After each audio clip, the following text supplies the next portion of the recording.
اعوذ باللہ من الشیطان الرجیم بسم اللہ الرحمن الرحیم۔ انشاء کی دوسری قسم انشاء طلبی کی پہلی قسم ہم نے امر کے بارے میں جانا، اب دوسری قسم نہیں ہم پڑھیں گے یہاں سے۔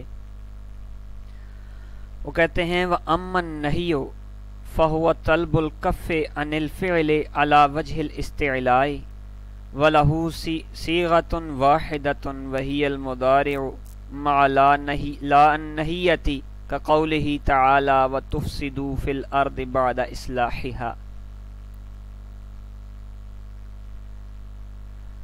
یہاں کہتے ہیں نہیں، وَأَمَّا النَّهِي، اور رہی بات نہیں کی تو فَهُوَ طَلْبُ الْكَفِّ عَنِ الْفِعْلِ، یعنی وہ فعل سے روکنا ہے، علی وجہ الاستعلاء، اپنے آپ کو بڑا سمجھتے ہوئے۔ وَلَهُ صِيغَةٌ وَاحِدَةٌ، اس کا صرف ایک ہی صیغہ ہے۔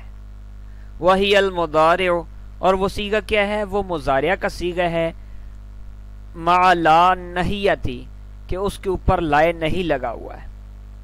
كَقَوْلِهِ تَعَالَى، جس طرح کہ اللہ تعالیٰ کا قول ہے وَلَا تُفْسِدُوا فِي الْأَرْضِ بَعْدَ إِصْلَاحِهَا، اور زمین میں بعد اس کے کہ اس کی درستگی کر دی گئی فساد مت پھیلاؤ، یعنی زمین پر فساد مت پھیلاؤ، بعد اصلاحها، جب وہ زمین کو درست کر دیا گیا ہے۔ وقد تخرج صيغته عن معناها الأصلي إلى معان أخرى تفهم من المقام والسياق، اس کا بھی وہ کہتے ہیں کہ امر کی طرح یہاں بھی وہ کہہ رہے ہیں کہ قد تخرج، کبھی کبھی جو ہے اس کا صیغہ جو ہے ان معناها الاصلی، اصلی معنی سے نکل جاتا ہے، الی معان اخر، دوسرے معنی کی طرف، تفہم من المقام والسیاق، اس کو سیاق و سباق سے اور مقام کے ذریعے سے پہچانا جاتا ہے۔ اب اس کے جو صیغہ نکلتا ہے دوسرے معنی کی طرف، ان میں ہے پہلا صورت ہے قد دعائی نحو لا تشمت بی الاعداء، دعا کے لیے آنا ہے، جیسا کہ دعا کے لیے آنا ہے، جیسا کہ لا تشمت بی الاعداء، مجھ پر دشمنوں کو مت ہنسا، مجھ پر دشمنوں کو مت ہنسا۔ تو یہ قول جو ہے حضرت ہارون علیہ السلام کا ہے، جو کہ حضرت موسیٰ علیہ السلام کے بڑے بھائی ہیں اور خود بھی نبی تھے، اور یہاں حضرت موسیٰ علیہ السلام کو خطاب کیا گیا ہے، مگر ہارون علیہ السلام جو ہیں حضرت موسیٰ علیہ السلام سے رتبے میں چھوٹے ہیں، بے شک بھائی بڑے ہیں، ان سے مقام و مرتبے میں اللہ تعالیٰ کے ہاں جو مقام اور مرتبہ ہے اس میں چھوٹے ہیں، اور ان کے وزیر ہیں۔ ٹھیک ہے جی، ان کے وزیر بنا دیں۔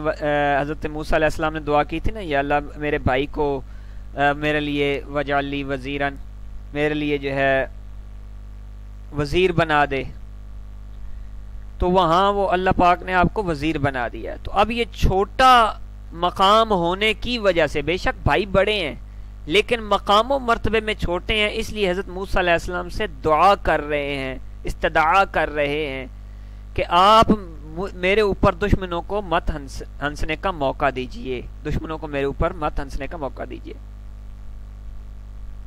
یعنی کہ آپ جو معاملہ کر رہے ہیں اس کی وجہ سے دشمن میرے اوپر ہنس رہے ہیں، تو ان کو ہنسنے کا موقع نہ دیجئے، دعا کے لیے آ رہا ہے۔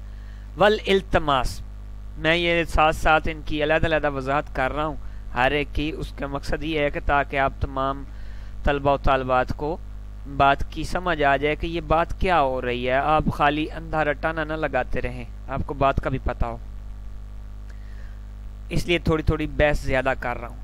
والالتماس، التماس کے لیے آتا ہے کا قول کا، جس طرح کہ تیرا قول ہے لمن یساوی کا، جو تیرے برابر ہو، اس کے لیے، اس کے ساتھ تو بات کرتا ہے، لا تبرح المکان حتی ارجع الیک، تو یہاں سے نہ ہٹنا، یہاں سے نہ ہلنا ہٹنا جب تک کہ تیرے پاس میں لوٹ نہ آؤں، میں جب تک تیرے پاس آ نہ جاؤں، لوٹ نہ آؤں، اس وقت تک یہاں سے نہ ہلنا، یہاں سے کہیں نہ جانا۔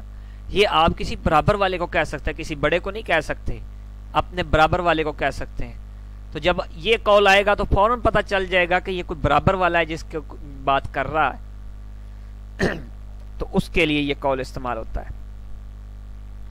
اس کے بعد وہ تمنی، تمنا کرنے کے لیے آتا ہے نہیں کا صیغہ، جیسے لا تطلع فی قولہ، لا جس طرح کہ لا تطلع کا قول ہے شاعر کے قول میں، یہ جو شاعر کا قول آ رہا ہے یا لیلو طل، اے رات لمبی ہو جا، یا نومو ذل، اے نیند زائل ہو جا چلی جا، یا صبح قف، اے صبح ٹھہر جا، لا تطلع تو طلوع نہ ہو. اب اس کے کہنے سے صبح تھوڑی طلوع نہ ہوگی، بلکہ وہ تمنا کر رہا ہے، تمنا کر رہا ہے کہ کاش کہ صبح نہ جو ہے وہ طلوع ہو. آگے وہ کہتے ہیں وَالتَّحْدِيد، جھڑکنے کے لیے آتا ہے، كَقَوْلِكَ لِخَادِمِكَ، جس طرح تو اپنے خادم کو، ملازم کو کہتا ہے. یہاں استاد شاگرد کو کہتا ہے یا ماں باپ اپنے بچوں کو کہتے ہیں، یہ تینوں معنی استعمال ہو سکتے ہیں. وہاں نوکر کے لیے ذکر کیا، تو اپنے خادم نوکر کو کہہ رہا ہے، باپ اپنے بچوں کو کہہ رہا ہے، یا ماں اپنے بچوں کو کہہ رہی ہے، ماں باپ اپنے بچوں کو کہہ رہے ہیں، استاد اپنے اسٹوڈنٹس سے بات کر رہے ہیں. لا تطیع امری، میری بات نہ مان، نہ مان میری بات. یہ مطلب جھڑکنا ہے، ڈرانا ہے، دھمکانا ہے، دھمکاتے ہوئے وہ بات کر رہا ہے کہ نہ ماننا میری بات، پھر میں دیکھتا ہوں کہ ہوتا کیا ہے. یہاں تک نہیں کی بحث ختم ہو گئی ہے. تو یہاں سے آگے استفہام کی بحث چلے گی. تو انشاءاللہ اس کو ہم اگلے صفحے کے اندر، اگلے سبق کے اندر جو ہے وہ کور کریں گے انشاءاللہ عزیز. وما علیہ الا البلاغ.